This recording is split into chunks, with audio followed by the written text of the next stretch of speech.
I had finally created the life I had always dreamed of. 2 years into my relationship with Amanda, I thought I had found my forever person. She was beautiful, smart, and made my house feel like a home. Everything was perfect until she asked if her stepbrother Jason could crash at my place for a while. I agreed because I trusted her judgment. But within days, strange things started happening around my house. Little did I know how much I would come to regret my decision. Before I continue with this story, let me know where you are watching from, and do not forget to hit that like and subscribe button to follow more real-life stories like this one.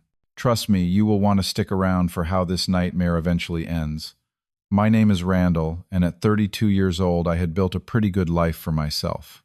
After grinding for 10 years in the tech industry as a software engineer, I had finally saved enough to buy my own house in a nice neighborhood. It was not anything extravagant, but it was mine, and that meant everything to me. Growing up in a middle-class family with parents who divorced when I was 8, I learned early on that I needed to be self-sufficient. My mom did her best, but money was always tight, so I worked hard through college and landed a good job right after graduation. I am not the most outgoing person in the world. Years of focusing on my career left little time for socializing, and a bad relationship in my 20s made me cautious about letting people in. Sarah, my ex from 5 years ago, had cheated on me with my former best friend, leaving me with trust issues I was still working through. Despite this, I considered myself honest, hardworking, and loyal to the few people I did let into my life. Meeting Amanda felt like one of those movie moments people talk about but you never expect to experience. It was at a company holiday party 2 years ago. My coworker Brian had invited some friends from his previous job, and Amanda was among them. She worked as a financial analyst at a prestigious firm downtown. The first thing I noticed was her laugh, genuine and uninhibited, cutting through the generic party chatter. When Brian introduced us, I was immediately drawn to her intelligence and wit. "So you are the coding wizard." "Brian will not shut up about," she said with a smile that reached her bright blue eyes. We discovered we both loved indie films, hiking on weekends, and had similar taste in music. The conversation flowed effortlessly, and by the end of the night we had exchanged numbers. I remember feeling unusually optimistic as I drove home that night. Our relationship progressed quickly after that. Our first date was at a small jazz club downtown, and I knew by the end of the evening that this was different from anything I had experienced before. Amanda was independent and ambitious, qualities I deeply respected. She understood my dedication to work and had her own career goals she was passionate about. We fit together seamlessly, supporting each other without becoming codependent. The memories we created in those early months still warm my heart when I think about them. For our 6-month anniversary, I surprised her with a weekend trip to Big Sur. We hiked along coastal trails during the day and fell asleep to the sound of waves crashing against the cliffs at night. On my birthday, she arranged a private cooking class with a chef from my favorite restaurant, knowing how much I enjoyed trying new recipes. Gradually, Amanda started spending more time at my place. She left a toothbrush first, then some clothes, and eventually had her own drawer in my bedroom. My house, once just a place I slept between work shifts, became a home filled with laughter and warmth. My small circle of friends adored her, often commenting on how perfect we seemed for each other. I had never been happier or more content. "You two are endgame material," my friend David once said during a backyard barbecue as he watched Amanda and me working in sync to prepare the food. "I have never seen you this happy, man." I had started thinking about our future together. Not necessarily marriage right away, but definitely a long-term commitment. I even caught myself browsing engagement rings online a few times just to get an idea of what she might like. About a year into our relationship, Amanda suggested we have dinner with her family. She lived with roommates but visited her mother, stepfather, and stepbrother regularly. I was nervous but eager to make a good impression. The dinner was at her parents' suburban home, a well-maintained property in a quiet neighborhood. Her mother Judith was welcoming, if a bit formal, and her stepfather Thomas seemed pleasant enough. But something about her stepbrother Jason immediately put me on edge. He was 28, only slightly younger than me, but there was a restlessness about him that made me uncomfortable. Throughout dinner, I caught him staring at me with an expression I could not quite decipher, somewhere between curiosity and contempt. When I asked Jason what he did for work, his answers were vague. Something about freelance consulting and being between projects. Amanda later explained that he had trouble holding down jobs due to authority issues. Judith was clearly protective of her son, jumping to his defense whenever the conversation veered toward his employment situation. Jason is just waiting for the right opportunity, she said firmly. He is incredibly talented. The corporate world just does not appreciate creative minds like his. I nodded politely, but alarm bells were already ringing faintly in the back of my mind. Still, I dismissed my concerns. Everyone has complicated family dynamics, and I was not about to judge Amanda based on her stepbrother. In the weeks that followed, Jason started showing up at my house unannounced when Amanda was there. He would raid my refrigerator, sprawl on my couch, and stay for hours watching my television. I tried to be accommodating for Amanda's sake, but his presence always left me feeling slightly on edge. Then, I started noticing small things missing after his visits. A pair of expensive sunglasses disappeared from my entryway table. A Bluetooth speaker vanished from my office. A bottle of cologne I rarely used went missing from the bathroom cabinet. None of these items were particularly valuable, but the pattern was concerning. When I carefully broached the subject with Amanda, her reaction caught me off guard. Rather than showing concern, she became defensive, almost angry. "Are you seriously accusing my brother of stealing from you?" she demanded, her voice rising. "Those things are probably just misplaced. You can be so careless sometimes." I backpedaled quickly, not wanting to create conflict. "I am not accusing anyone. I just thought maybe he borrowed them and forgot to mention it. Jason would never steal," she insisted. "He has his issues, but he is not a thief." I let the matter drop, but a seed of unease had been planted. Was I being paranoid? Or was there something about Jason that Amanda was deliberately overlooking? I decided to trust Amanda and give Jason the benefit of the doubt. After all, I loved her, and sometimes love means accepting the complicated packages people come with. The real trouble began 3 months later when Amanda came to me with concern in her eyes. We were having dinner at my place, and I could tell something was bothering her throughout the meal. Finally, as we were clearing the dishes, she spoke up. "Jason is in a tough spot," she said, her voice gentle but pleading. "His landlord kicked him out because he was late on rent again. He has nowhere to go, and my parents' place is being renovated right now." I knew what was coming next, and my stomach knotted in anticipation. "Could he stay with us for just a few days?" she continued, placing her hand on mine. "Just until he figures something out. A week at most, I promise." Every instinct told me this was a bad idea, but the hope in Amanda's eyes was hard to resist. She rarely asked me for anything, and I wanted to show her I could be there for her family in a crisis. "All right," I conceded reluctantly. "But just for a week, okay?" Amanda threw her arms around me, covering my face with grateful kisses. "You are the best, Randall. I swear it will only be temporary." Jason arrived the next day with 2 large suitcases and a duffel bag, far more luggage than seemed necessary for a 1-week stay. I showed him to the guest room and set some basic ground rules about shared spaces and quiet hours given my early work schedule. He nodded along, barely listening, his eyes scanning my living room as if taking inventory. The changes in my home were immediate and jarring. Jason had a way of taking up space that went beyond his physical presence. He left dirty dishes in the sink, wet towels on bathroom floors, and his belongings scattered throughout common areas. But what bothered me most was how he seemed to have no concept of privacy or personal boundaries. Several times I came home from work to find him in my home office using my computer. When confronted, he would shrug casually. "Just checking emails, man." My laptop battery died. Items on my desk were often rearranged, and I could not shake the feeling that he was going through my things when I was not around. My workspace, once my sanctuary, now felt violated. I started keeping my office door locked, which Amanda noticed and commented on. "Do you not trust us in your office now?" she asked with a hint of hurt in her voice. I tried explaining my need for a private space, but it only created more tension between us. Meanwhile, Jason 1 week stay stretched into 2, then 3, with no sign of him making efforts to find his own place. I also noticed Jason frequently taking phone calls in hushed tones, stepping outside, or shutting himself in the guest room.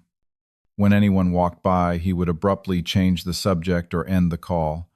These secretive conversations heightened my suspicions, but whenever I mentioned them to Amanda, she accused me of overreacting.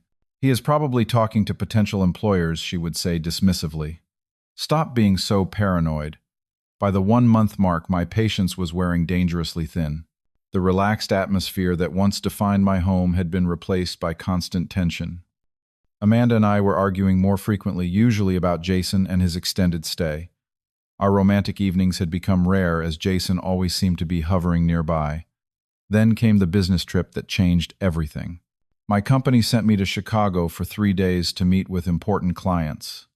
I was actually relieved to have a break from the strained atmosphere at home, though I worried about leaving Amanda alone with Jason. Before leaving, I made sure my most valuable possessions were secured, including my grandfather's vintage Rolex watch, which I kept in a small safe in my closet. The watch was not just valuable monetarily, it was the last gift my grandfather had given me before passing away 2 years prior. "Take care of the house," I told Amanda as I kissed her goodbye. "I will call you every night." When I returned 3 days later, exhausted but looking forward to seeing Amanda, I immediately sensed something was wrong. The house had a different energy, and Amanda seemed unusually anxious, checking her phone constantly and avoiding eye contact. That evening, as I was unpacking, I opened my safe to return some documents I had taken on the trip. My heart dropped when I realized the Rolex was missing. I searched frantically, thinking perhaps I had misplaced it before leaving, but deep down I knew what had happened. I found Amanda and Jason in the kitchen and confronted them directly. "My grandfather watch is gone. Did either of you take it from the safe?" Jason's eyes narrowed defensively. "What are you implying, man, that I stole your watch? You have some nerve." Amanda stepped between us. "Randall, how could you even suggest that? Maybe you misplaced it before your trip. You have been working so much lately, you are probably just confused." "I am not confused." I insisted, my voice rising with frustration. "It was in the safe before I left, and now it is gone. And the only people with access to this house were you two. So now you are accusing me too." Amanda's voice cracked with hurt. The situation escalated quickly, with Jason puffing up his chest and stepping toward me threateningly. "You do not get to talk to her like that. If you want to search my stuff, go ahead, but you will not find anything because I did not take your precious watch." I took him up on the offer, demanding to search his room. Amanda was furious, tears streaming down her face as she accused me of being controlling and untrusting. Despite her protests, I insisted on looking through Jason's belongings. As expected, I found nothing, but the damage to my relationship with Amanda was already done. That night, lying awake in bed with Amanda sleeping fitfully beside me, I made a decision. I needed to know more about Jason. The next day, while both of them were out, I started researching online. What I discovered sent chills down my spine. Jason had a criminal record, including multiple charges for theft and drug possession. He had served 6 months in county jail 2 years prior for breaking into an ex-girlfriend's apartment. This was the job opportunity abroad Amanda had mentioned he was pursuing around that time. When Amanda returned home that evening, I confronted her with what I had learned. Her face fell, and for a moment she looked genuinely ashamed. "I was going to tell you eventually," she admitted quietly, "but I knew you would judge him based on his past mistakes. He is really trying to turn his life around now." "By living off me rent-free with no end in sight?" I asked incredulously. "Amanda, he has been here for over a month. He does not even look for jobs. And now my grandfather's watch is missing. I think the connection is pretty clear." Amanda transformed before my eyes, her shame replaced by defensive anger. "You are being completely unfair. Jason has had a hard life. Not everyone gets the opportunities you had. And I cannot believe you went behind my back to dig up dirt on my family." Our argument escalated into the worst fight of our relationship. Voices were raised, tears were shed, and painful words were exchanged. By the end, I had reached my breaking point. "Jason needs to be out of this house within a week," I stated firmly. "This is non-negotiable. I have been more than patient, but this is my home and I get to decide who lives in it." Amanda stormed out and spent the night at a friend's place. When she returned the next day, she was calmer but distant. She agreed that Jason would start looking for a new place, but asked for more time, arguing that 1 week was unreasonable. Against my better judgment, I extended the deadline to 2 weeks. But 2 weeks came and went with no change. Jason always had an excuse. The apartment he wanted had just been rented to someone else.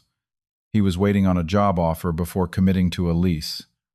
The places in his price range were in unsafe neighborhoods. Meanwhile, more of my possessions began disappearing: a pair of wireless headphones, a silver money clip, some rare coins I had collected. The atmosphere in the house became increasingly hostile. Amanda spent less time at home, claiming she needed to work late, but I suspected she was avoiding the tension.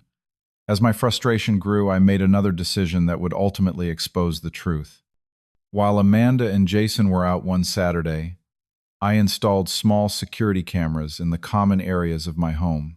I did not place any in bedrooms or bathrooms for privacy reasons, but I needed to know what was happening when I was not around. 3 days after installing the cameras, I reviewed the footage while alone at home.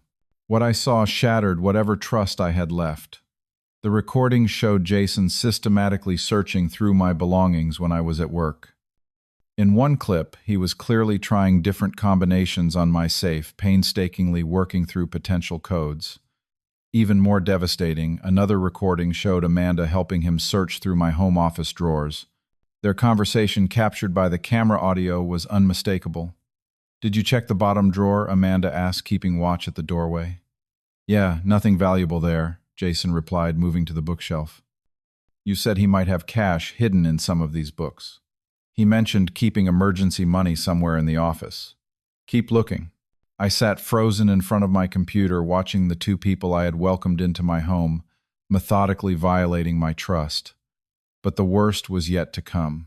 In footage from the previous evening, I overheard Jason and Amanda talking in the kitchen when they thought I was asleep.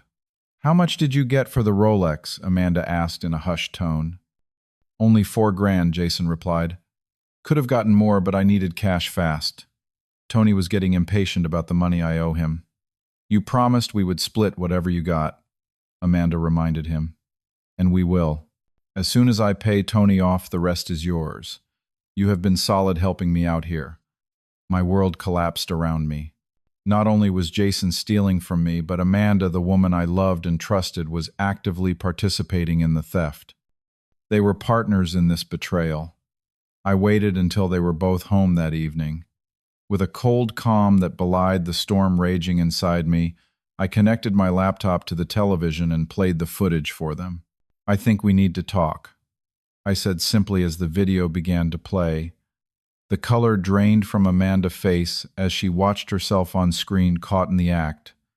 Jason's reaction was entirely different. His eyes narrowed, and his posture became threatening. "You had no right to record us without consent," he snarled. "That is illegal. I could press charges." I laughed bitterly. "Please go ahead and call the police. I am sure they would be very interested in the evidence of you two stealing from me." "Randall, I can explain." Amanda pleaded, tears streaming down her face. "It is not what it looks like." "Then what is it?" I demanded. "Because it looks like you and your stepbrother have been systematically robbing me while living under my roof." Jason stepped toward me aggressively. "Watch how you talk to her, man. You think you are better than us with your fancy job and your nice house. You do not know what real life is like for people like us." I stood my ground. "And that justifies stealing from me. Taking my grandfather watched the last thing he ever gave me before he died." Amanda broke down completely then. Between sobs, she confessed everything. Jason had serious gambling debts and owed money to a drug dealer named Tony. The items they had stolen from me were being sold to pay off these debts. "I never meant for it to go this far," she cried. "At first it was just going to be a few small things you would not miss. But then Jason needed more money, and it just kept escalating. I am so sorry, Randall. I will help get everything back, I promise." Something inside me snapped. All the months of suspicion, the gaslighting, the betrayal by the woman I thought I might marry someday, all crashed down on me at once. I lost control in a way I never had before. "Get out," I roared, my voice echoing through the house. "Both of you get your things and get out of my house right now. I do not want to hear your excuses or your promises. You have 10 minutes to pack whatever belongs to you and leave." Jason stepped toward me, fists clenched. "You cannot talk to us like that. You think you can just throw us out on the street, try me, I growled, standing toe-to-toe with him. I have the evidence of your crimes right here. One call to the police, and you will both be spending the night in jail instead of on the street. Amanda grabbed Jason's arm, pulling him back. Please stop. Let us just go. To me, she pleaded, Randall, can we at least have until tomorrow? It is already late and we have nowhere to go tonight.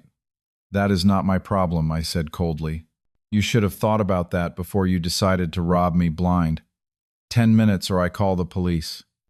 I stormed through the house, grabbing their belongings and throwing them into the hallway. Clothes, shoes, toiletries all went flying as my rage took over. I was dimly aware of a neighbor peering out their door at the commotion, but I was beyond caring what anyone thought. Amanda followed me, begging for a chance to explain to make things right. Jason alternated between threatening me and frantically gathering his most important possessions. The situation escalated when Jason grabbed my arm roughly as I was throwing a bag of his clothes onto the front lawn. Touch me again and I will knock your teeth out, I warned him, shaking with anger. Someone had indeed called the police. 2 officers arrived just as Jason was raising his fist toward me. Their timely appearance likely prevented the situation from turning physically violent. I explained what had happened, showing the officers the video evidence on my phone. They took Jason aside for questioning, and when they searched his bags, they found not only some of my missing possessions, but also a small bag of what appeared to be cocaine.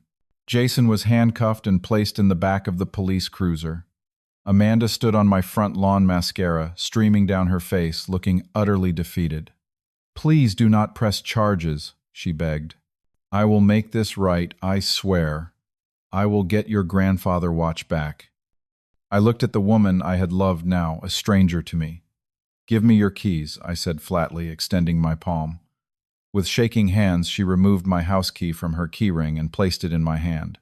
Our fingers touched briefly and I felt nothing but disgust. Do not contact me again, I told her as I turned back toward my house. Any communication can go through the police or my lawyer. As I shut the door behind me, I heard her break down completely on my front steps. Despite everything, a small part of me ached at the sound of her sobs. But the larger part, the part that had been betrayed and manipulated for months, felt only relief that this chapter was finally ending. The officers took my statement and advised me on how to proceed with pressing charges. After they left, taking Jason with them, I sat alone in my living room, surrounded by the remnants of the chaos. My phone began buzzing almost immediately. Amanda, Mother Judith, was calling. I declined the call, but the voicemail she left was scathing. How dare you treat my children this way? Her voice trembled with rage. Jason has problems, yes, but you had no right to humiliate them like this. Amanda loved you. We will be speaking to our lawyer about your illegal recordings and wrongful eviction. The calls continued throughout the evening from Judith, from Amanda friends, even from some mutual acquaintances questioning my version of events. By morning, I learned that Amanda had crafted her own narrative, telling people I had become controlling and emotionally abusive, forcing her and her brother out without warning in a jealous rage. Some people we knew took her side, questioning why I had installed cameras in my home, if not to control and monitor Amanda movements. Others reserved judgment, waiting to hear more details. The few close friends who knew me well enough stood firmly in my corner. As the days passed, I cycled through emotions, rage, grief, betrayal, self-doubt. Had I overreacted? Was I partly to blame for what had happened? Should I have been more understanding of Jason's struggles? These questions haunted me as I moved through the motions of daily life, feeling more alone than I had in years. The legal process that followed was straightforward but emotionally draining. I filed a formal police report detailing all the stolen items, including my grandfather's watch.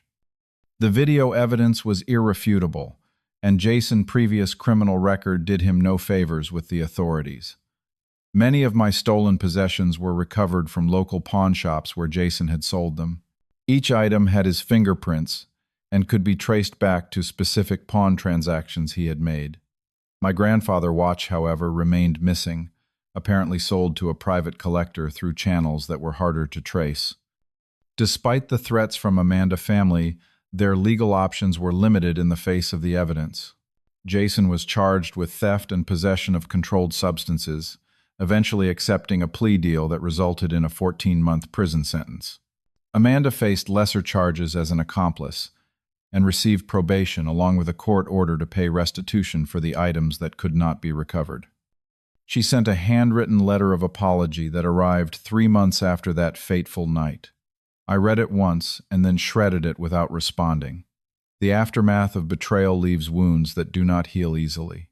I found myself struggling with insomnia, jumping at unexpected noises in my home and second-guessing my judgment of people.